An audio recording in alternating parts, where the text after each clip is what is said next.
Good morning, students. We are here for a continuous series of Carl Pearson's coefficient of skewness for a given distribution. In earlier two lectures of unit number 3, we had finished the individual series, we had finished the discrete series of coefficient of skewness, particularly a method of Carl Pearson's. Again, I am repeating the same things because some of the students just get joined to a lecture because they are not in that continued way. They haven't that continuity to watch each and every lecture. So, in this particular unit number 3, we have two methods to study. One is a Carl Pearson's coefficient of skewness, and another is Bowles's coefficient of skewness. There is another third method that exists, is a Cayley's coefficient of skewness. But again, that is not a part of our syllabus. That's why we have to study only two methods. One is a Carl Pearson coefficient of skewness, another is a Bowles's coefficient of skewness. We started Carl Pearson's of skewness, coefficient of skewness. We finished the problem of individual series. We finished the problem of discrete series. And from today, we are studying. We will solve the problem of continuous series. Generally, we do give a more importance to continuous series problem because if you had seen the question papers of offline examinations, in online examination, though actually there were and there are only MCQs. But again, if you see the problems of past examinations, offline examinations, most of the problems were of continuous series. But as it is my practice in classes or in offline classes or even in online classes, I generally do cover the problems of entire three series: continuous, discrete and individual, because it gives the experience, it gives the knowledge, it actually clears the conceptual fundamentals of students. So I think this is a good practice. This will be a good practice for students. So just going by that particular knowledge, we are now here for a continuous series problem of Carl Pearson's coefficient of skewness. First, we will read the problem, and in next screen, we will tabulate the data, and then we will apply various formulas. Find out the standard deviation and coefficient of skewness for the given distribution. As the wordings are given, find out the standard deviation and coefficient of skewness. Just don't get confused, because for a coefficient of skewness, you have to calculate standard deviation. So the problem might be like this: find out the mean, find out the mode, find out the standard deviation, and then calculate coefficient of skewness. So actually, it is only a problem of coefficient of skewness, but for that, you have to calculate arithmetic mean, mode, and standard deviation. The variables or the value of x, or original data set is being given, which is already being continuity in nature, continue in nature, 0 to 5, 5 to 10, 10 to 15, 15 to 20, 20 to 25, 25 to 30, 30 to 35, 35 to 40, and respective frequencies are already given. So this is a problem. We will move to the next screen. So first we have to prepare a table here. First, this is a series for us: 0 to 5, 5 to 10, 10 to 15, 15 to 20, 20 to 25, 25 to 30, 30 to 35, 35 to 40. As it is a continuous series and we want only one value from that, so we then prepare the mid value. So 2.5, 0 plus 5 divided by 2, 2.5, 5 plus 10, 15 divided by 2, 7.5, and like this, 12.5, 17.5. There is only difference of 5, so there is no need of calculation every time. 22.5, 27.5, 32.5, 37.5. Then we have to write out the frequency, which is being given: 2, 5, 7, 13, 21, 16, 8, 3. The calculation of frequency n equals to 75. Then we have to calculate dx, deviation from x, and we assume a mean of 2.5. So 2.5 minus 2.5 is 0, 7.5 minus 2.5, 5, 12.5 minus 2.5, 7, 10, 17.5 minus 2.5, 15, 20, 25, 30, 35. Then we have to prepare the interval column here. As there is a difference of 5 here, so it will be 0, 5 divided by 5, 1, 10 divided by 5, 2, 15 divided by 5, 3, 20 divided by 5, 4, 25 divided by 5, 5, 30 divided by 5, 6, 35 divided by 5, 7. Okay. Now we have to prepare FDX, or you can already also call it as a FXI. So it just a calculation of these two columns, these two. Okay. So 0 multiplied by 0, 5 multiplied by 1, 5, 10 sorry, not this. I just had a mistake here. Okay, I will just delete this thing.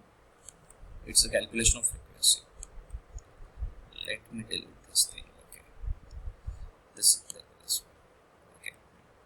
2 multiplied by 0, 5 multiplied by 1, 5, 7 multiplied by 2, 14, 13 multiplied by 3, 39, 21 multiplied by 4, 84, 16 multiplied by 5, 80, 8 multiplied by 6, 48, 3 multiplied by 7, 21. As it is a multiplication of f and dxi. You can call it as a dxi also, or fxi, whatever it is. So it will be summation f dx equals to 291 after doing the addition of all these values. Okay. Now we have to calculate f dx square, or you can call it as f dx multiplied by I. Now this column will be of these two things. Okay. 0 multiplied by 0, 0, 1 multiplied by 5, 5, 2 multiplied by 14, 28, 3 multiplied by 13, 117, 4 multiplied by 84, 336, 5 multiplied by 80, 400, 6 multiplied by 48, 288, 7 multiplied by 21, 147. You can call it as f dx square or f dx multiplied by all I also, because we just have to calculate these two columns. But as we are using the standard deviation formula, and for that we are using f dx square, so you can call it like that also.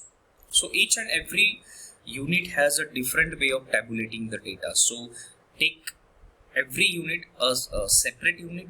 Don't repeat the things what you did in the previous unit. So take it separately. So we have now each and every value. N equals to 75, summation f dx equals to 291, summation f dx square is 1321, and assume mean is 2.5. Now the first thing that we have to do is to calculate mean. So x plus summation f dx divided by n multiplied by I. This is a formula for mean for a continuous series. So x, assume mean is 2.5, summation f dx 291 divided by n 75 multiplied by I is 5. So 2.5, just do a calculation here. 291 multiplied by 5, it will be 1455 divided by 75. Then 2.5 plus, then just divide these two things. It will be 19.4. 2.5 plus 19.4, 21.9. Okay, so we have the answer of mean here. Now we will calculate the standard deviation. Under root summation f dx square divided by n minus under in bracket summation f dx square. Sorry, summation f dx divided by n bracket square multiplied by I.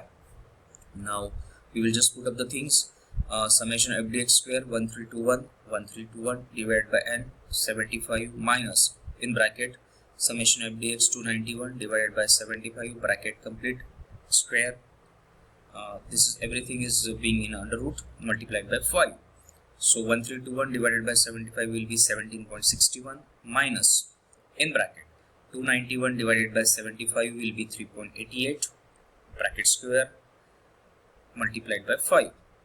70 under root 17.61 minus 3.88 multiplied by 3.88, square of 3.88 will be 15.05. Okay, multiplied by 5. Again under root 17.61 minus 15.05 will be 2.56 multiplied by 5. Under root of 2.56 will be 1.6 multiplied by 5, and the answer will be 8. Such a way you just have to solve the problem stepwise. Otherwise, if you jump from this calculations to that calculation, then your problem will get wrong. So just follow the proper arithmetical solution or arithmetic problem sequence. First you have to solve the brackets, then you have to solve the just have to do a division, then you have to do a multiplication. You can just replace these things with either one or that. Then you have to do addition, and lastly you have to do subtraction. Okay, so now we have standard deviation also. Now we just have to, the third thing that we have to solve is a mode. Either you can prepare observation table, analysis table, observation table and then analysis table, and then you can find out a group, or otherwise I just mentioned earlier lecture, just to save a time you just go to that particular frequency and see the largest frequency, and the largest frequency will be will be your answer, and the respective group will be the answer for your, that will be your model group. So we will again move to the frequency and find out which is the largest frequency. The largest frequency or highest frequency is 21. Understand? So the respective model group is 20 to 25.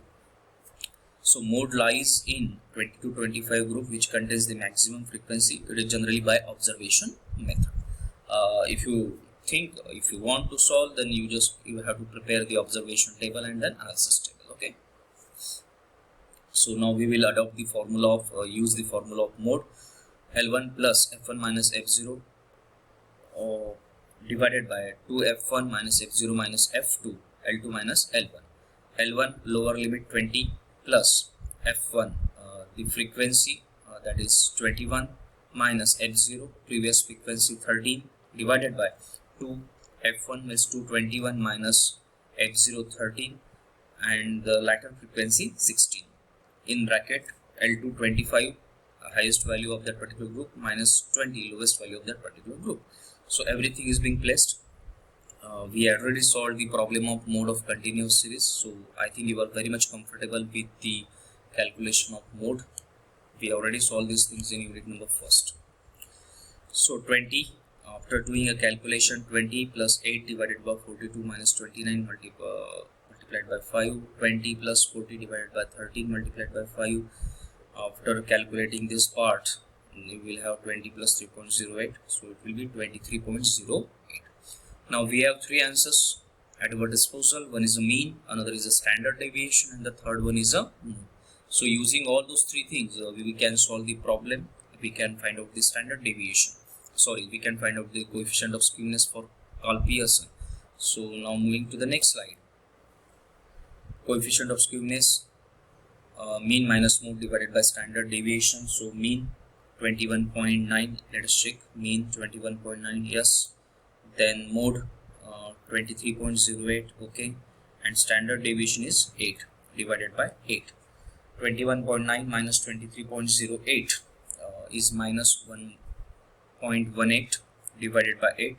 So Karl Pearson's coefficient of skewness is equals to minus 0.148. So it will be 0.148. It is a negative coefficient of skewness. Karl Pearson negative coefficient of skewness. Okay. So this is a problem of for a continuous series of Karl Pearson's coefficient of skewness. We had covered the problem of individual series, of discrete series, and of continuous series of Karl Pearson's coefficient of skewness. For Karl Pearson's coefficient of skewness, you have to calculate mean, you have to calculate mode, and you have to calculate standard deviation. All those things we already covered in unit number 1 and unit number 2. So I hope you understand Karl Pearson's coefficient of skewness very well, properly.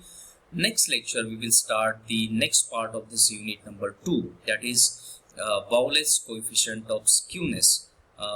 Again we will solve the problem of individual series, discrete series, and continuous series. So I hope you understand this concept very well. We will meet in the next lecture for Bowles's coefficient of skewness. Thank you very much.